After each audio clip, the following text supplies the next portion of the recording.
नमस्कार, dialogue eight DD news में आपका स्वागत है। मैं हूं अशोक श्रीवास्तव। बहुत जल्द ही मोदी सरकार को 3 साल पूरे होने जा रहे हैं। 3 साल पहले जब ये सरकार सत्ता में आई थी तो एक बहुत बड़े बहुमत के साथ आई थी और वो बहुत बड़ा बहुमत जो था वो देश में कुछ बड़े बदलावों के लिए था। बीते 3 साल में कुछ बड़े बदलाव देश में जरूर हुए हैं और खास करके इंफ्रास्ट्रक्चर क्षेत्र की बात करें तो वहां भी एक पुश देने की कोशिश हुई है। जब हम इंफ्रास्ट्रक्चर की बात करते हैं, बड़े बदलावों की बात करते हैं तो रेलवे को हम इसमें जरूर जोड़ते हैं, क्योंकि रेलवे देश के इंफ्रास्ट्रक्चर का एक बहुत अहम हिस्सा है। क्योंकि अगर देखें तो आज भी हिंदुस्तान रेलवे में सफर करता है। अब जबकि 3 साल पूरे होने को आए, कह सकते हैं कि आधा सफर जो है, आधे से ज्यादा सफर ये सरकार पूरा कर चुकी है। तो ऐसे में रेलवे में दरअसल क्या कुछ हुआ है बीते 3 साल में, किस हद तक रेल जो है वो पटरी पर लौटी है, उस सब पर बातचीत करने के लिए आज डीडी न्यूज में हमारे साथ मौजूद हैं रेल मंत्री सुरेश प्रभु जी। बहुत बहुत शुक्रिया रेल मंत्री जी आपका हमारे इस कार्यक्रम में शिरकत करने के लिए। और मैं आपको बता दूं, हमारे साथ कुछ आम जनता भी है और कुछ महारथी भी हैं, अपने अपने क्षेत्र के महारथी भी हैं, जो रेल मंत्री जी से कुछ रेलवे को लेकर जरूर जो है कुछ सवाल करेंगे, क्योंकि प्रधानमंत्री नरेंद्र मोदी चाहते हैं ये सरकार जो है वो जवाब दे रहे, जिम्मेदार रहे। तो रेल मंत्री जी, आपने संभाला था रेलवे और बहुत बड़ी जिम्मेदारी होती है, क्योंकि रेलवे पे उम्मीदें इतनी होती हैं, इसलिए शिकायतें भी बहुत होती हैं। लेकिन कुल मिलाकर बीते 3 साल में देखें, क्योंकि लोगों की अपेक्षाएं होती है कि भी रेल का किराया भी ना बढ़े, इंफ्रास्ट्रक्चर भी बढ़ जाए। बीते 3 साल में कुछ जो बड़े विजुअल चेंज हमने देखे हैं, साफ सफाई पहले से ज्यादा बेहतर हुई है। अब लोगों को एक ट्वीट पर जो है सिपाही आ जाता है, लोगों की समस्याएं दूर हो जाती है, एक महिला को ट्रेन में दूध मिल जाता है एक ट्वीट करने पर, ये सारी चीजें हैं। लेकिन जो बड़े बदलाव रेल में होने थे, क्या लगता है उस दिशा में आप कितना आगे बढ़े? देखिए, ये जैसे आपने कहा 3 साल पूरे हुए, आधा सफ़र पूरा हुआ। तो जब भी हम दिल्ली में ट्रेन में बैठ जाते हैं, पहुंचना है तिरुवनंतपुरम तक, केरला तक, तो हम यदि यात्री को कहेंगे कि आधा सफ़र तो पूरा हुआ, अभी आप थोड़े भोपाल से भी आगे चले गए, लेकिन उससे खुश नहीं होगा। क्योंकि मैं तब तिरुवनंतपुरम तक जब तक नहीं पहुंचता तब तक वो मेरा सफ़र तो पूरा नहीं हुआ, और तब तक मैं मेरे परिजनों को जिनको मिलना चाह रहा हूँ उनको तो मिलने का मौका नहीं मिला, इसलिए मैं तो अभी राह देख रहा हूँ। तो यही शायद लोगों के बारे में कह सकते हैं, रेल के बारे में, क्योंकि रेल की जो समस्या है उसके बारे में सबसे पहले हमको अवगत होना पड़ेगा कि रेल की आज जो टिकट सबको नहीं मिलता, ट्रेन जितने गति से सफ़र करनी चाहिए, रफ्तार उसकी जो बढ़नी चाहिए वो नहीं बढ़ रही है। ज़्यादा ट्रेन हम चाहते हैं लेकिन उतने ट्रेन नहीं दौड़ रहे हैं। हम चाहते हैं कि हमको एक अच्छी तरह का, जैसे विश्व में जाकर हम अनुभव करते हैं उस तरह का रेल के कोचेस बने। ये न बनने का कारण क्या है? क्यों हम इस तरह से आज भी रेल की परिक्रमा करने के समय जो अनुभव नहीं कर पाते जो पूरे विश्व के लोग लेते हैं जी, उसकी वजह को ढूंढने के लिए उसके न आज की स्थिति के कारण को भी खोजना होगा। इसलिए हमने एक श्वेत पत्रिका देश के सामने, मेरा पहला बजट जब मोदी सरकार का, ही पूरा साल का पहला बजट वही भी था, क्योंकि पहले इंटरिम बजट था। हमने जब सदन के सामने रखा, देश के सामने रखा, उसी से पहले हमने श्वेत पत्रिका को भी सामने रखा था, और उसमें सभी चीज़ों की कारण ढूंढे थे कि क्या वजह है कि रेल ठीक इतने नहीं चलती। 1-2-3 मैं बता दो, सब नहीं बताऊंगा जी। एक तो यह है कि हमारा 16% नेटवर्क आज 60% से ज्यादा ट्रैफिक को हैंडल कर रहा है। दूसरी बात, हमारी नेटवर्क की क्षमता सिर्फ कुछ प्रतिशत बढ़ी, उससे कई गुना ज्यादा, अभी मैं वो फिगर मेरे सामने नहीं, इसके लिए मैं गलती नहीं करना चाहता हूं, इसके लिए नहीं बोल रहा हूं, वो मेरे श्वेत पत्रिका में लिखा हुआ है। नेटवर्क कैपेसिटी तो बहुत ही बड़ी, सॉरी उसके ट्रैफिक की बहुत संख्या बढ़ी, वो गुड्स ट्रैफिक हो या पैसेंजर ट्रैफिक हो, लेकिन उतनी मात्रा में उससे बहुत कम, यानी समझो उससे 10-20 गुना ज्यादा जो ट्रैफिक बढ़ा है, वो 10-20 गुना ज्यादा बढ़ा, और ट्रैफिक की क्षमता, कैरिंग कैपेसिटी बहुत ही कम बढ़ी। दूसरी बात, ये सब होने के कारण आज हमारे ट्रैफिक ज्यादा हो गया, क्षमता बहुत कम है। बिल्कुल। तो स्वाभाविक है कि अभी यहाँ से गुड़गांव जाना चाहेंगे और रास्ते पे 100 गाड़ी चलने की क्षमता है और 10,000 गाड़ियां खड़ी है, तो आप लेट ही पहुंचेंगे। बिल्कुल। दूसरी बात यह भी है कि और आप कुछ उसमें करने के लिए कैपेसिटी बढ़ाना चाहते नहीं होगी, जैसे कि हम हवाई जहाज में आते हैं जी, हवाई जहाज दिल्ली तक पहुंच जाता है, नीचे लैंडिंग करने के लिए समय लगता है क्योंकि कैपेसिटी नीचे नहीं है गाड़ी की। जब हम ट्रेन जब रोड पे देखते हैं तो हमको पता चलता है कि इतना बम्पर टू बम्पर ट्रैफिक है कि दिखाई देता है। रेल में इसलिए नहीं दिखाई देता क्योंकि सिग्नलिंग सिस्टम ऐसी है कि अगली गाड़ी नहीं चलेगी तब पिछले सिग्नल के पीछे उसको रोका जाता है, तो दिखाई नहीं देता। लेकिन यही सब रेलवे बम्पर टू बम्पर चल रही है, बम्पर टू बम्पर ही चल रही है, बम्पर से ऊपर भी चलती है, ये सब कठिन समस्या है। तो इसीलिए हमने सोचा कि सबसे पहले हम क्या करना चाहिए, तो जहां पर कारण है उधर इलाज करना चाहिए। तो हमने नई लाइन नई ट्रेन उसकी घोषणा नहीं की। हमने कहा सबसे पहले हम करेंगे कि जहां पर जरूरत है उधर डबलिंग करेंगे।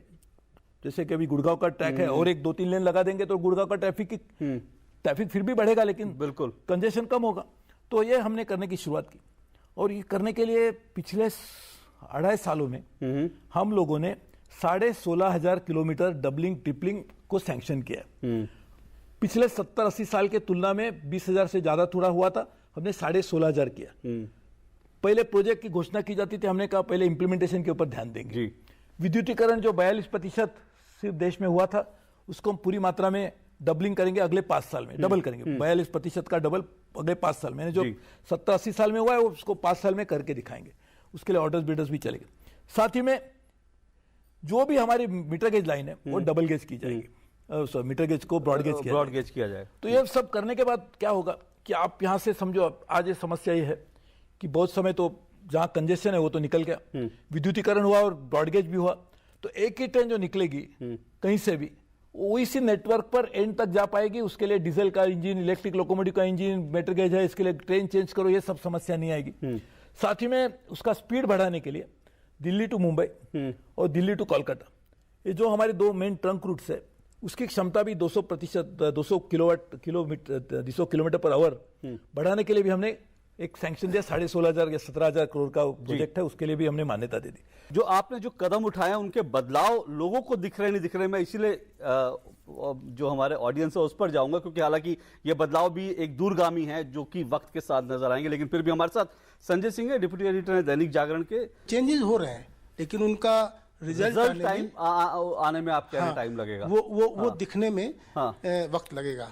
लेकिन जो पब्लिक को दिख रहे हैं, जैसे ये ट्विटर पे आपने कंप्लेंट की तो दूध पहुंच गया, ये चीज दिखती है। रेलवे स्टेशन पे जाए सफाई आपको बेहतर नजर आती है, लेकिन कोचेज में जो चेंजेस होने चाहिए, जो इम्प्रूवमेंट होने चाहिए, वो सब कुछ जगह पे दिखते हैं और ज्यादातर जगह पे अभी नहीं दिख रहे हैं। तो इस तरीके की चीजें हैं, उसके लिए थोड़ा वेट करना पड़ेगा। पर सुरेश बाबू जी, एक बात सुरक्षा की मैं यहाँ पर जरूर उठाना चाहूंगा, क्योंकि 8 साल का एक आंकड़ा कहता है कि 8 साल में रेलवे में करीब रेल में सफर करने के दौरान 1940 लोगों की मृत्यु हुई, यानी कि हर 3 दिन में 2 मृत्यु होते हैं। 3 साल का तो नहीं, लेकिन 8 साल का आंकड़ा है। बीते कुछ दिनों में रेल दुर्घटनाएं भी कभी, तो रेलवे की सुरक्षा एक बहुत बड़ी चुनौती है, यह भी इंफ्रास्ट्रक्चर से जुड़ा मामला है। उसके लिए आपको लगता है पर्याप्त कदम उठाए गए हैं क्या? देखिए, इस सुरक्षितता की भी एक मैं बात बताता हूं। एक तो हादसे के बहुत सारे कारण हो सकते हैं, लेकिन जो हाल ही में हमने कुछ देखे हैं इसमें डिरेलमेंट की समस्या ज़्यादा थी। डिरेलमेंट इसलिए होती है कि ट्रैक और रोलिंग स्टॉक, इसमें जो सही माने में कोऑर्डिनेशन होना चाहिए नहीं होता है तो डिरेलमेंट हो जाता है। इसमें 2 कारण है। एक तो हमारा ट्रैक मेंटेनेंस अच्छी मात्रा में होने की जरूरत है। अभी उसके लिए भी ट्रैक की टेक्नोलॉजी आनी चाहिए थी। ट्रैक मेंटेनेंस के लिए अभी ट्रैक का जो क्रैक्स जाते हैं ट्रैक के ऊपर, वो तो हर वर्ल्ड में जाते हैं क्योंकि स्टील है, उसकी एक लाइफ होती है, वो तो जाएगी, लेकिन उसको सही समय पे ढूंढ निकालना ही जरूरी है। तो उसके लिए टेक्नोलॉजी अवेलेबल है, ट्रैक मेंटेन मशीन से अभी हमने उसको ऑर्डर किया, अभी उसको ज़्यादा से ज़्यादा ले रहे हैं। दूसरा एक कारण है कि मेंटेनेंस करने के लिए भी ट्रेन को सर्विस को रोकना पड़ेगा। अभी जहां पे आपको ज़्यादा मोस्ट वल्नरेबल स्पॉट जो है वहां पे मेंटेनेंस के लिए भी टाइम नहीं दिया जा सकता, क्योंकि ट्रेन हमेशा दौड़ती जा रही है। इसके लिए कैपेसिटी का इशू भी उससे रिलेटेड है। तीसरी बात, फंड्स नहीं थे जो दिए जाते थे ट्रैक मेंटेनेंस के लिए, तो हमने उसको भी बढ़ाया। अभी ये साल में तो 10,000 करोड़ दिया, पिछले साल 6,000 करोड़ रुपया दिया था। तो मेंटेनेंस के लिए धन की अभी कमी नहीं आएगी। और रोलिंग स्टॉक जो है, अभी डिरेलमेंट वर्ल्ड में सब जगह होते हैं जी। जब हमारे पास हुए थे उसी समय न्यूयॉर्क में भी लगातार 3-4 हुए थे, लेकिन उसमें एक ही टाइम में 130 लोग घायल हो गए थे, लेकिन मौत एक की भी नहीं हुई थी। इसका कारण है कि जो रोलिंग स्टॉक है, जो कोच में सफर करते हैं, वो गिर भी जाता है, क्योंकि डिरेलमेंट का मतलब गिर गया, वो गिर जाता है तो उसका आपको हादसा होगा, लेकिन मौत नहीं होगी। हाँ, उससे चोट, जैसे कि आप एम्बेसडर गाड़ी में जा रहे हैं जी जी, और मर्सिडीज में जा रहे हैं, तो एम्बेसडर में जा रहे हैं, हादसा होगा तो शायद मौत हो सकती है, मर्सिडीज में मौत होने की संभावना बहुत कम होती है, क्योंकि उसका डिजाइन ही उस तरह से किया जाता है। तो हमने भी इस रोलिंग स्टॉक को पूरी मात्रा में, पूरी इस तरह के रेजिस्टेंट बनाने के लिए, वो जो पहले आईसीएफ कोची जिसको कहते थे उसका प्रोडक्शन बंद कर दिया। मैंने बजट में कहा था, हादसे के पहले की बात है, यानी हादसा हुआ इसके लिए कुछ लोग कहते हैं कि जब प्यास लग जाती है तब आप वो बात नहीं है, पहले भी बात की थी, लेकिन उसका अमल अभी हो रहा है। तीसरी बात, ये जो हाल ही में जो हुए है, इसमें से कुछ के पीछे और कुछ शक्तियां हो सकती है, ऐसा अनुमान हमारे एजेंसीज का है, तो उसके ऊपर भी ध्यान दे रहे हैं, वो भी सोचेंगे क्या है। लेकिन मैं इसके पीछे एक कारण लेके नहीं कहूंगा, मैं कहूंगा हम बुनियादी तौर पे जाएंगे। इसके लिए हमने एक फंड भी खोला, 1 लाख करोड़ का सेफ्टी फंड जी, जो जरूरी है। 1 लाख करोड़ रुपए हम सिर्फ खर्चा नहीं करेंगे, उसमें रेल का मॉडर्नाइजेशन भी करेंगे। ठीक, तो हमारे साथ सरोज सिंह भी हैं, वो भी वरिष्ठ पत्रकार है। मैं सरोज जी आपसे चाहूंगा कि आप भी अगर इस पर कोई सवाल उठाना चाहें रेलवे की स्थिति पर। अभी आपने रफ्तार की बात की, तो रफ्तार से ही जुड़ा हुआ मेरा सवाल है आपसे कि तिरुवनंत पहुंचने तक क्या हम रफ्तार ज्यादा देख पाएंगे क्या ट्रेनों की? क्योंकि आपने अभी पीछे हम देख रहे हैं गतिमान एक्सप्रेस चल रही है, आपने रफ्तार को बहुत ज्यादा तेज किया है, टालगो का भी परीक्षण किया पिछले दिनों। तो आप जैसा आपने शुरुआत में कहा कि तिरुवनंतपुरम पहुंचेंगे तब हम देख पाएंगे कि क्या वाकई में हुआ, तो क्या जब तक हम पहुंचे यानी 5 साल के अंत आते आते कोई खाका हम देख पाएंगे कि स्पीड ट्रेनों की बढ़ी है? ये बहुत अच्छी बात है। देखिए, ये भी हमारे लिए कुछ आनंददायी बात नहीं है कि दिल्ली से हम निकलते तो मुंबई जाने के लिए कितना समय लगता है। ये बिल्कुल सही बात है। और जैसे मैंने कहा कि इसके लिए जो ट्रंक रूट्स है, 2 ट्रंक रूट्स हम लेते हैं, दिल्ली टू मुंबई और दिल्ली टू कोलकाता। उसमें करीबन बहुत सारा जो हेवी ट्रैफिक है, मोस्ट पॉपुलर स्टेट है, उत्तर प्रदेश है, बिहार है, वो तो दिल्ली कोलकाता रूट पे मिल गए। मुंबई से जाने के लिए मध्य प्रदेश से काफ़ी जो मेन ट्रंक रूट्स उसमें आ जाएंगे, तो उसमें हम लोग 200 किलोमीटर की रफ्तार बढ़ाने के लिए कोशिश करें। लेकिन मैं समझता हूँ ये अच्छी बात है, क्योंकि हमारी आज एवरेज स्पीड जो 50 किलोमीटर है, उसको भी सब नेटवर्क है पूरा 80 किलोमीटर, और ऐसे जो मेन नेटवर्क है उसमें 200 किलोमीटर, और कुछ जगह पर ज़्यादा, जैसे कि और रेलवे कर सकती। इसका एक उदाहरण है कि हमारी गतिमान एक्सप्रेस आज भी चल रही है। वो गतिमान एक्सप्रेस से जो सफर करते हैं, लोग कहते हैं ये देशी है कि विदेश की है। पहले आप ही लोगों ने, जिन्होंने इसमें सफर किया होगा या उसके बारे में जानकारी लोगों को दी होगी, तो लोग कहते थे अच्छा है, लेकिन ये देश की ट्रेन नहीं लगती। आज भी लोग कहते हैं कि हमने एक कोच विस्टाडोम जिसको कहते हैं, वो हमने आंध्र प्रदेश में विशाखापट्टनम टू अराक वैली उसमें चलाया। तो देखने के बाद वो वीडियो में आज गया, आजकल सोशल मीडिया तो इतना एक्टिव है। बिल्कुल। तो सोशल मीडिया ने कहा ये तो बहुत अच्छा है, लेकिन ये देश का नहीं। मेरे अच्छे जानने वाले फ्रेंड्स भी, उन्होंने भी पूछा ये बहुत अच्छा है, लेकिन ये रियली इंडियन नहीं है ना? यानी है कि नहीं, ऐसा भी नहीं पूछ रहे। नहीं है ना, शंका तो जस्ट कंफर्म कीजिए, क्योंकि हम हमारे ऊपर इतना विश्वास नहीं रखते बिल्कुल कि हम कुछ कर सकते हैं, क्योंकि ये इतने सालों का सिलसिला चल रहा है। तो ये आपका सवाल बिल्कुल सही है। तो इसलिए जैसे कि सरोज जी ने पूछा, हमने मिशन रफ्तार बनाया जो बजट में कहा था जी। इंसिडेंटली आपके जानकारी के लिए, हमने जो भी बजट में कहा था उसके ऊपर अमल किया, और उसके बारे में एक्शन टेकन रिपोर्ट बजट के बाद भी दिया था। अभी ये पता है मौका वो नहीं मिला, क्योंकि बजट हमारे वित्त मंत्री जी ने पेश किया जी। लेकिन उसमें मिशन रफ्तार की बात थी। एवरेज स्पीड बढ़ाएंगे, कुछ ट्रैक, कुछ जैसे कि स्पेशल रूट्स है उसके ऊपर करेंगे, दिल्ली चंडीगढ़ उसका एक अलग से काम चल रहा है जी। और कुछ ऐसे रूट्स है जैसे कि चेन्नई टू बंगलुरु, इस तरह के रूट्स के ऊपर भी कुछ विदेशी सरकारें, फ्रेंच सरकार है, जर्मन गवर्नमेंट है, जापानीज लोग है, वो हमें मदद कर रहे हैं। तो एक कुल मिलाकर रफ्तार भी ट्रेन की जो है बढ़ेगी। जो कुछ नीतियां अपनाई गई हैं उसमें भी थोड़ा समय लगेगा, लेकिन फिर भी कुछ बदलाव जो है बड़े विजिबल। और कुछ चीज़ लोगों को शिकायत जरूर आज भी होती है।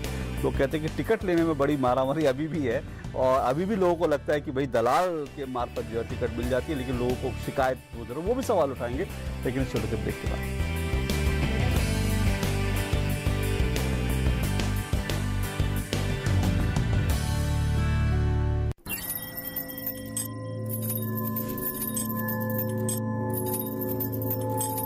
सफलता के लिए चाहिए बंधनों से मुक्ति।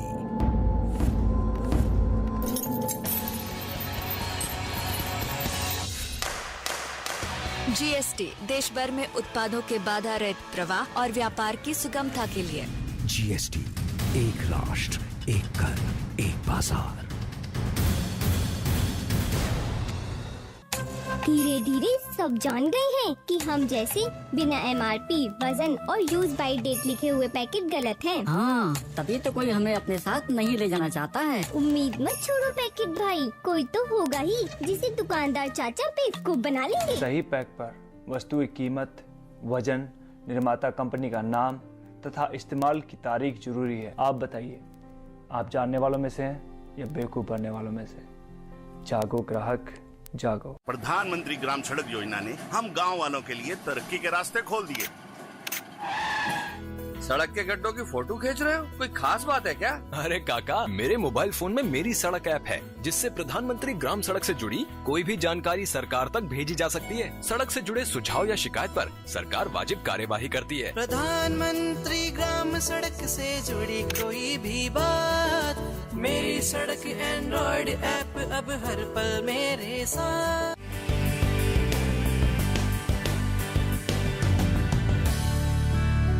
डायलॉग है डीडी न्यूज में आपका एक बार फिर स्वागत है। आज हम बात कर रहे हैं रेलवे की बात कर रहे हैं। हमारे साथ रेल मंत्री श्री सुरेश प्रभु जी मौजूद हैं और वो बता रहे हैं कि बीते 3 साल में क्या कुछ रेलवे की उपलब्धियां रही और कैसे एक बड़े बदलाव की ओर हम जा रहे हैं। हमारे साथ कुछ खास मेहमान भी हैं। हमारे साथ विजय जी भी हैं, विजय दत्त जी हैं हमारे साथ, जो कि रेलवे बोर्ड के सदस्य रह चुके हैं। विजय जी, आप क्या मुद्दा उठाना चाहेंगे इस डायलॉग है डीडी न्यूज? छोटे मोटे रेलवे के एक्सपर्ट के माध्यम से मैं 3 प्लानिंग में गैप्स आपके नॉलेज में लाना चाहूँगा। एक तो मेल लाइन और मेट्रो के बीच में जो रीजनल रेल सिस्टम होना चाहिए वो कहीं छूट गया। अब महिला है बेचारी, वो माँ बाप को छोड़कर एक BHK में चली जाती है और ये बहुत कम कॉस्ट पे हो सकता है। दूसरा सर, हिल्स में हिमालय वर्ल्ड की सबसे ऊंची चोटियाँ हैं। कालका शिमला, दार्जिलिंग, सिलीगुड़ी की नकल करके स्विट्जरलैंड में भी सिस्टम बने। उसका जो मॉडर्न रीजनरेटिव ब्रेकिंग है, अगर उसको करते तो हम सियाचिन तक जा सकते हैं और जैसा कश्मीर का प्रोजेक्ट है ऐसे 50 प्रोजेक्ट बना सकते हैं। ये कहीं छूट गया। एक सही बात है कि मेट्रो ये हाल ही में आई है, एक 10-15 साल की बात है। रेलवे काफ़ी पहले समय से थी, तो ये दोनों तो रेलवे ही है, दोनों की टेक्नोलॉजी तो वही है, वो ट्रैक है और उसके ऊपर रोलिंग स्टॉक है, तो वैसे ही चलेगी। वो इसका इंटीग्रेशन होना जरूरी है और ये सब जगह बहुत सारे कम जगह में हुआ है, क्योंकि उसका प्लानिंग अलग चला था, हमारा प्लानिंग अलग चला था।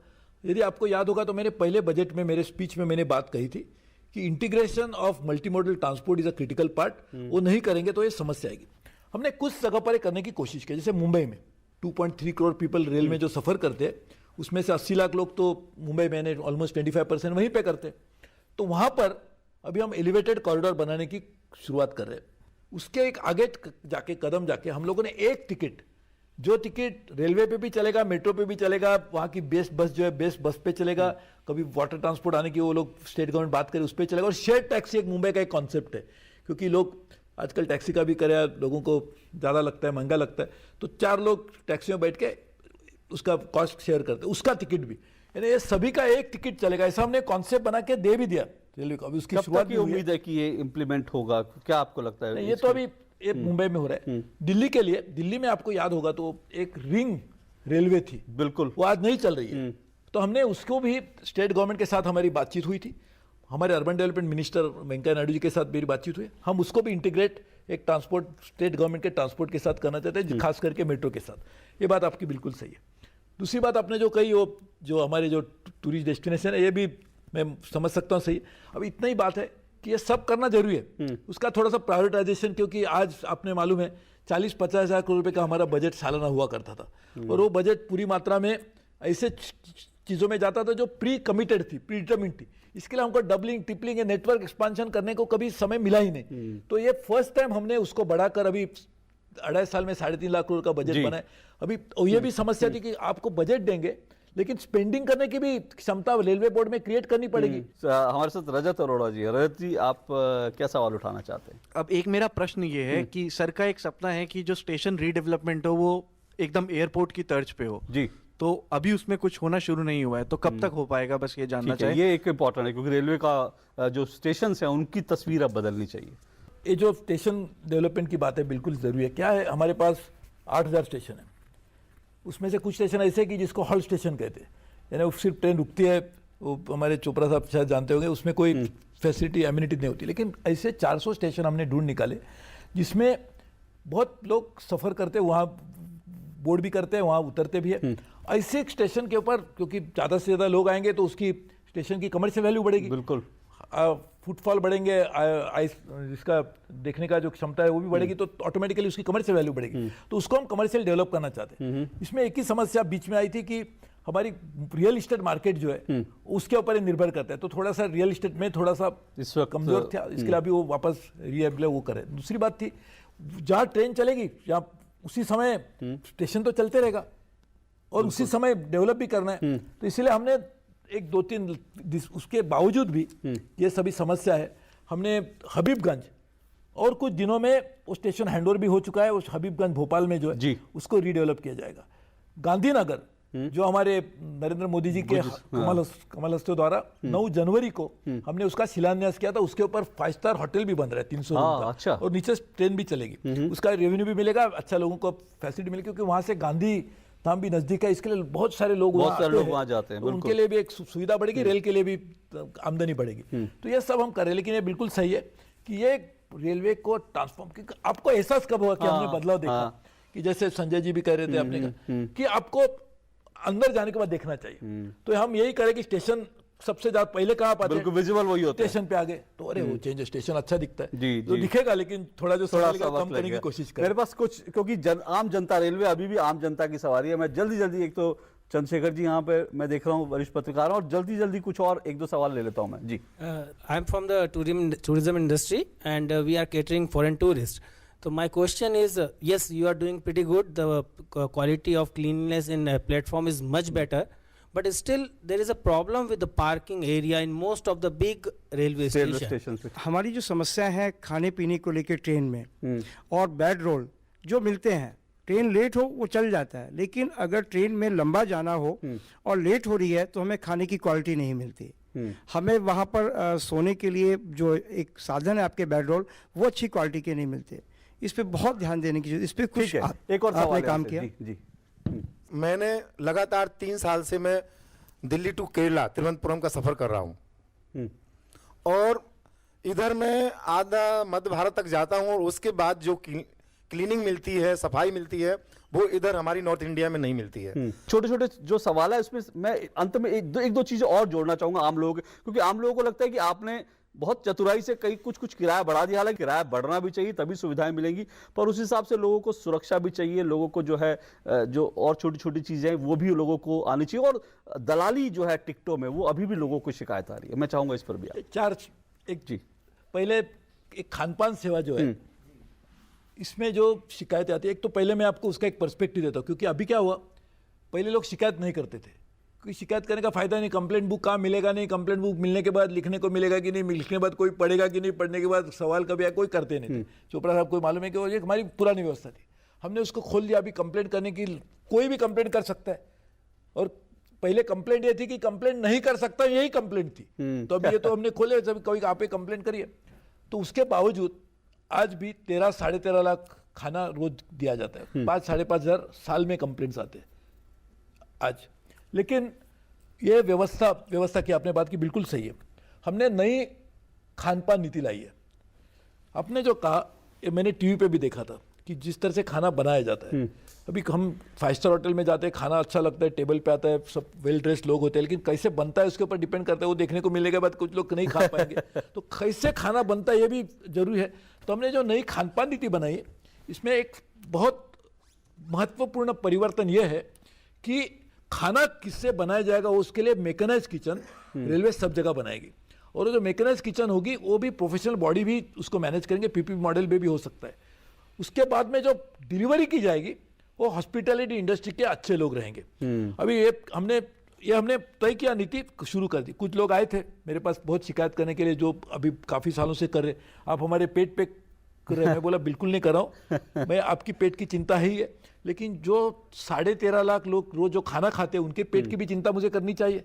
दूसरी बात, वो नॉर्थ और साउथ की बात की, मैं आपको बताना चाहता हूँ, ये तो रीजनल के बात में नहीं जाऊँगा, लेकिन बहुत सारे जगह पर जहाँ पे एक झुग्गी झोपड़ियाँ हैं, वो लोग ये भी एक मानवता की तरफ से उनके देखेंगे तो वो भी सही है, वो वहीं पे रहते, वहीं पे कूड़ा कचरा डालेंगे। तो रेल का कूड़ा कचरा और ये बाहर के होने के बावजूद जो कूड़ा कचरा आता है उसके ऊपर भी कुछ ध्यान रखना होगा। इसके लिए हमने सोसाइटी को भी इन्वॉल्व करने की भी कोशिश की। ठीक है। और ये पार्किंग की जो समस्या है जी, ये देखिए, एक तो ये सही है, समस्या तो बिल्कुल सही है, लेकिन over a period of time क्या हुआ, जहाँ जहाँ रेलवे स्टेशन बने उसके इलाके में ही पूरी मात्रा में डेवलपमेंट हो गई, एनक्रोचमेंट हो गई, रेल की बहुत सी सारी लैंड अभी अतिक्रमण में चली गई है, तो वहाँ पे लोग आके कब्जा करके बैठे, वो कुछ भी चलाते, तो उनको निकालना एक दूसरी बात है, उसके लिए हम एक नीति बनाने की बात करें, वो भी करें, लेकिन जब ये स्टेशन रीडेवलपमेंट होगा तो उसमें पार्किंग ऑटोमेटिकली अंडरग्राउंड पार्किंग की भी एक करने की एक उसमें व्यवस्था है, तो इसके ऊपर भी हो सकता है। अभी दलालों की बात आपने जो ये मैं मानता हूँ ये भी एक समस्या है, इसीलिए हम बहुत कुछ कदम उठा रहे हैं, अभी जो IRCTC की वेबसाइट है उसके ऊपर भी करें, लेकिन आम जनता उसको चाहती है, तो हम ये चाहते हैं कि IRCTC का जो लॉगिन है वो करने के लिए हम यदि आधार के साथ उसको जोड़ते हैं जी, तो आपकी आइडेंटिटी मिल जाएगी। आज दलाल लोग क्या करते हैं कि सुरेश प्रभु के नाम से 10 टिकट निकाल के, सुरेश प्रभु कौन है उसको मालूम ही नहीं, तो ये आज उसने आइडेंटिटी, क्योंकि उसी तरह से आइडेंटिटी खोल के रखी है, IRCTC की जो लॉगिन है उसमें सुरेश प्रभु आपका नाम उसका नाम का बना दिए। यदि जब आपकी रियल आइडेंटिटी से ही आप यदि आपकी आईडी खोल सकते हैं तो फिर तो ऑटोमेटिकली ये मुश्किल बिल्कुल बड़े समय तक कम होगी। फिर भी देखो, ये तो चोरी करने वाले वो तो चोरी करते रहेंगे, लेकिन उनको आगे जाकर टेक्नोलॉजी के तहत उनको अटैक, बहुत अभी हमने RPF को भी आदेश दिया है, GRP को भी कहा है, तो बहुत सारी जगह पर जाके आज भी फॉल्स टिकट भी मिल गए। समस्या है IRCTC में, पहले ये बहुत बात आती थी, इसके लिए हमने वो लॉगिन का टाइम कर दिया, उस पर ज्यादा चिल्लाने वाले दलाल लोग ही थे जी, वो कहते आपने बदलाव किया, आम जनता को आम जनता कुछ तकलीफ नहीं, उनको तकलीफ हो रही थी, तो इसके लिए ये बात भी होती रही है, लेकिन उसके ऊपर भी कोशिश। ये अच्छी बात है कि मतलब कम से कम जो समस्याएं आप उसको स्वीकार रहे हैं और उसकी तरफ उसको बदलने के लिए भी जो है काम कर रहे हैं, और उम्मीद करेंगे कि 3 साल का जो सफर रहा थोड़ा बहुत पटरी पर आई है रेल, और रेल और रफ्तार से दौड़े, आपके नेतृत्व में तेजी से दौड़े, और जो बड़े बदलाव हैं वो भी लोगों को जल्द से जल्द दिखे। इसके लिए बहुत बहुत आपको शुभकामनाएं, और आप यहाँ पर आए डायलॉग DD न्यूज़ में बहुत बहुत आपका, आपने भी मौका दिया, इसके लिए बहुत बहुत शुक्रिया। तो रेल मंत्री सुरेश प्रभु जी से हम बात कर रहे थे, शुक्रिया। यहाँ पर तमाम लोग हमारे साथ आए और उन्होंने भी सवाल उठाए, और छोटा सा एक ब्रेक का वक्त है, और ब्रेक के बाद डायलॉग DD न्यूज़ में हम आपको मिलवाएंगे केंद्रीय पेट्रोलियम और natural gas minister Dharmendra Pradhan जी से, उनसे भी सीधी बात होगी इस ब्रेक के बाद।